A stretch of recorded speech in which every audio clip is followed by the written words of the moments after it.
What's up guys, my name is Chris, or TaintedCatalyst, and today I want to talk to you about common low elo or low tier mistakes, and also give you situations where you can remedy that. So you might do something that I list, and I'm going to tell you how you can not do that. Now some of these I will have talked about in previous videos, but I think they're still worth saying again, because the more people that learn them, the better. This is only a small handful of the amount of mistakes that people make, you make, I make, everybody makes. But if you follow these, and if you can just kind of remember these ones, I think will be a good starting point for you to start playing better. It's kind of the point of the video. So the first thing that I want to talk about is people that chase way too much, and then that can lead to them diving in a really bad situation, okay? It also prevents you from doing objectives sometimes. Let's say you have a team fight, you kill 3 or 4 of them, and then you, as like the AD carry, go and chase after maybe they've got their AD carry left as well, and you go and chase after them. Now if you get that kill, then that's great, you know, you've got another kill, you've got some more gold. However, if you would have been able to get a tower or a dragon or an inhibitor, that is a much bigger thing for you to have gotten than to have gotten just your own selfish amount of gold. So you can kill the enemy AD carry, whereas if you'd have done dragon, everybody benefits from that, not just you. Everybody gets gold. If you get the inhibitor, everybody benefits from that. That's one less lane that you have to worry about, because there's more pressure on it for you with the super minions coming down.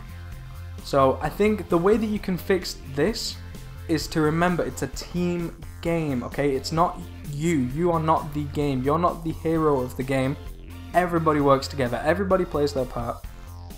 So I think that is very important to remember, okay?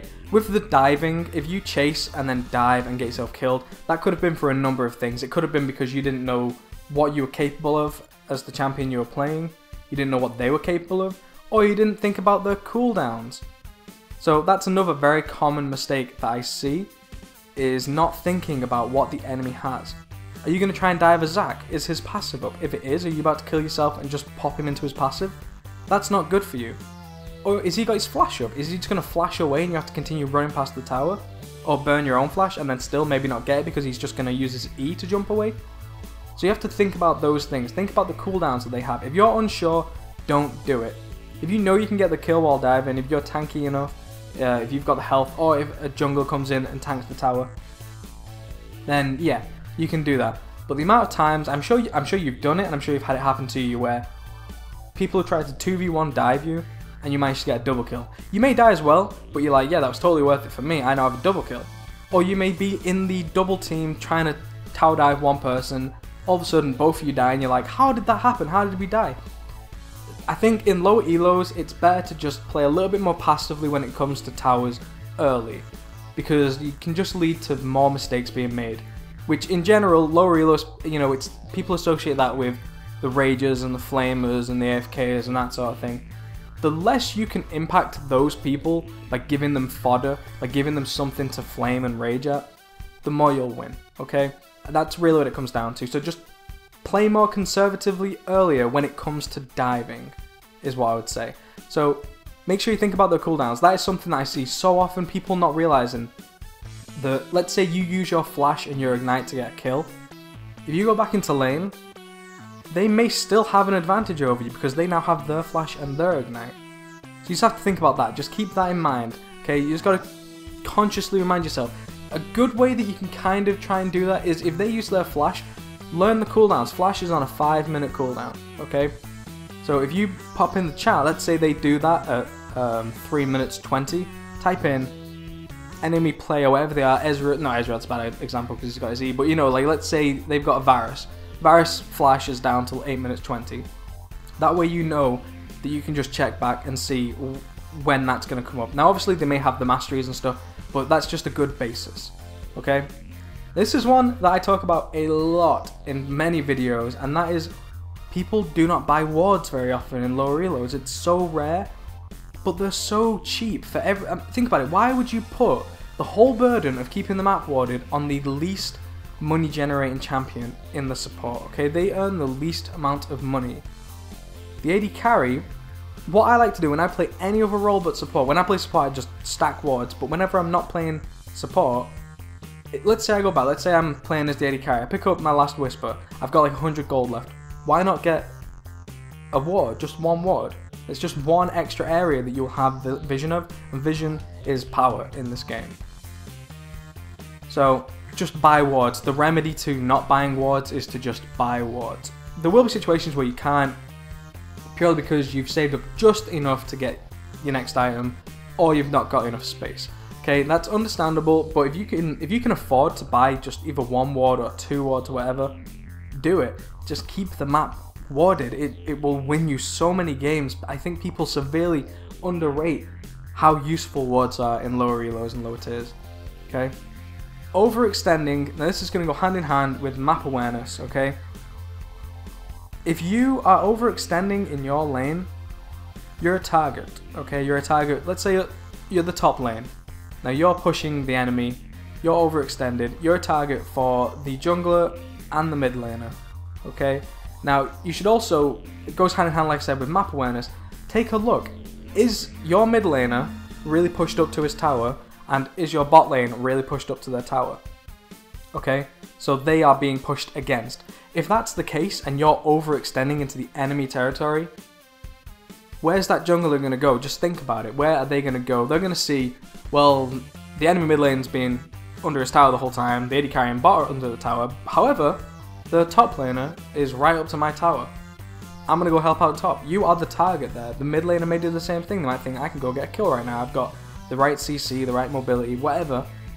So, don't overextend if you're not going to pay attention to the map, or if you've not got the right escapes. Just stuff like that. That's really all I can say. Is the way to counter that. A good thing for map awareness, which I've read quite a lot and heard people say as a good starting strategy for learning map awareness, is every time you last hit a minion, look at the map. Okay, so you last hit a minion, just glance down, take a look at the map, and look just very briefly, can I see the mid laner? Can I see the jungler?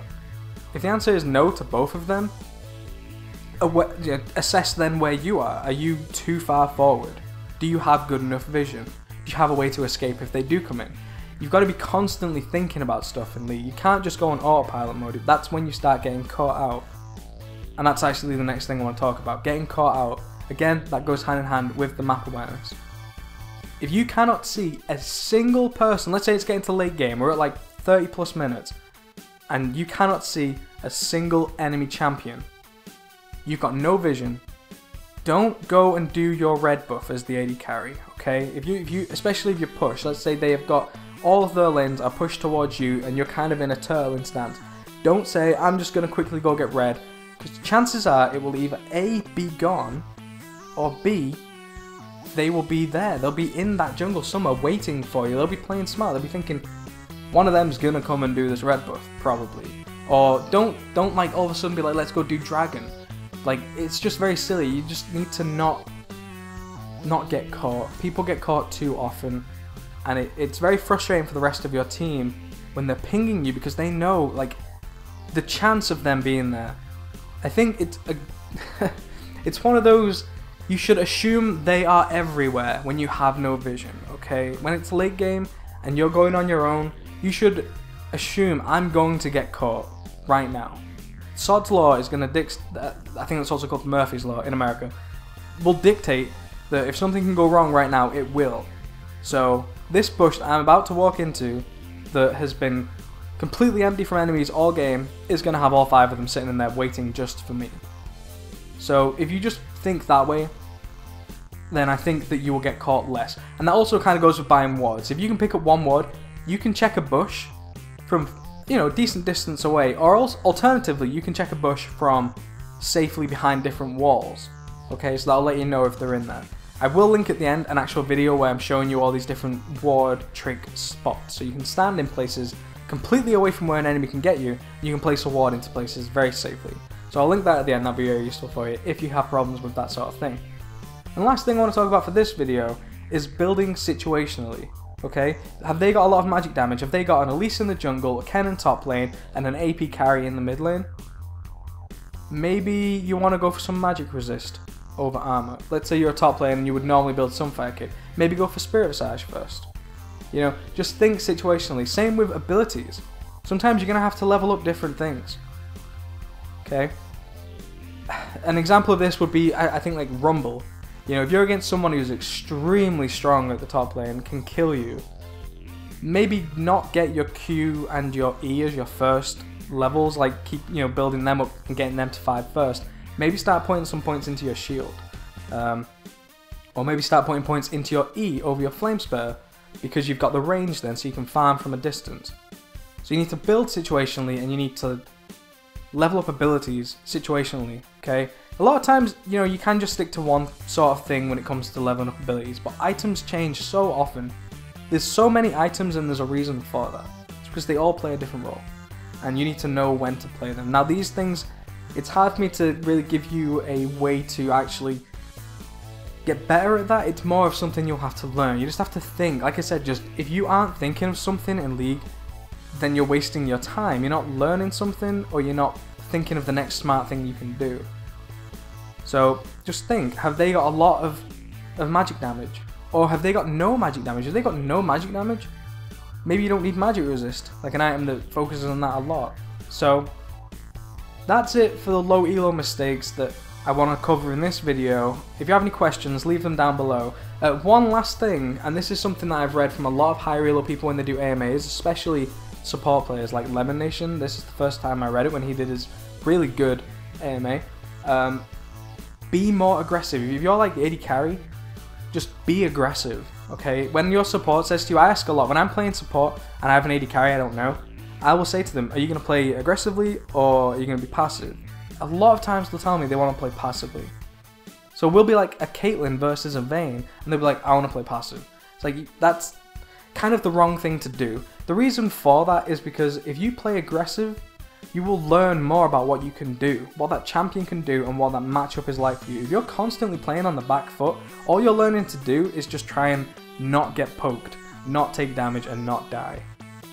Now those obviously are useful things, but I think they can be quite obvious when it's just escape, run away, flash away, use your abilities to get away. That is all you're really learning. The more aggressive you are, the more you will learn what your champion can do and what their champions can do. I think that is a good thing to do for less experienced players that don't know all the matchups very well, they don't know the champions very well.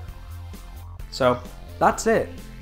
That's, like I said, it sounds like a lot, but they're very simple solutions to them, and you can learn them and just apply them in games. Very simple. So, like I said, the video on the left is going to be about the secret ward spots. So, you know, you can kind of just see where you can stand in a safe place and ward different areas. I think it's a very useful video. Hopefully you find it useful as well. And the other one on the right is actually when should you start playing ranked. Okay, excuse the video, it's my first one that I did of like a helpful video series. So there's no video to it, it's just images, but if you just kind of open it up and just listen to it, so you have to do, just listen. I think you'll find it quite useful. It will go over a lot of things about when you should start playing ranked, what you should do to prepare for going into playing ranked. And I think that will be helpful for a lot of people, especially if they want to learn how to get better, because that's the reason you're watching this video, right? So, if you enjoyed it, be sure to leave me a like, and also consider subscribing. I'm going to do more of these as time goes by, these helpful videos. I'll do more low, like the common mistakes that people in lower elos and lower tier, you know, do, as well as just other helpful League videos. I also do a bunch of other different types of games on the channel, so if you want to check those out as well, you're more than welcome to.